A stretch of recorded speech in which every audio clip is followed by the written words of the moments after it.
Hi guys, find ourselves in North London. I don't know really where it is, N something. It's a Rebo, but I've also had to muck around with it. So basically the customer had some older children, but they've already bought it. So rather than sending it back or doing anything else, or obviously just going through the process, a normal Rebo is going to be sat that high. So after discussions of mucking around with custom towers and other bits and pieces, and figuring out if it's worth trying to adjust or resend back or do anything else, I had a few spare bits of wood and other stuff.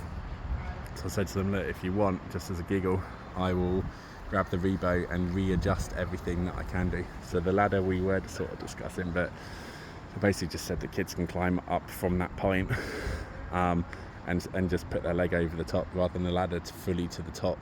So we've added, I think, an extra board in there. I've added a cross brace into that point. You can see a little diagonal in there as well. I've done that at the front and at the back to add a bit of extra bracing, because there's no bracing in there at all. It's just literally legs that go up. This one's got the wooden roof on it. And what else have I done? I've upgraded the bit of wood down here. So this is normally one of these thin bits of wood. So if you look at the difference in here, it's literally my finger. But if you're standing on the finger every single time, it's just not going to be working. So what I've done is I've added a bit of pressure treated CLS. That's the same as what I use for my balustrade. So as the kids are going to be climbing up, that will have the strength.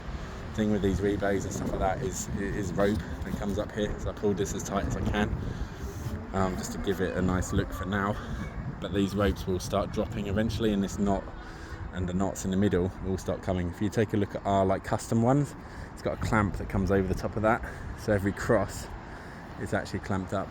But as a general, Rebo sets are nice. The wood is really good quality, and they all come with metal brackets as well now. Monkey bars, I should also say, pretty decent.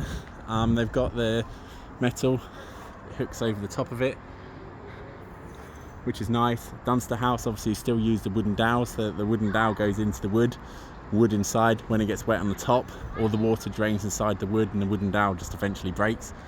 Never ideal, that say.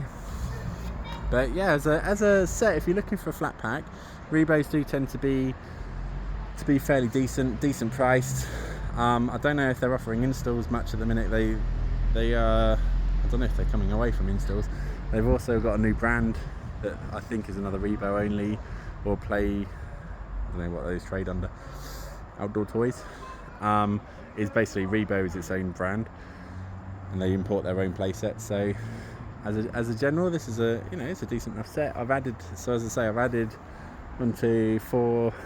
I think they're the originals because we're coming up hills slightly. So 4 sets. I bought a new slide for them, and I bought some extra bits and pieces of wood and just to brace it up, and I've added the CLS and stuff like that. So it's an extra few £100 worth of kit. But I think this is, done project for about 1,700 quid currently as we speak in 2024.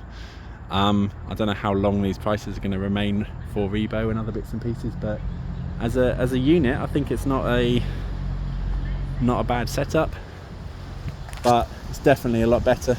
Imagine the tower coming to that height, and now they've got that extra 2.5, well, nearly 1.5 foot of space.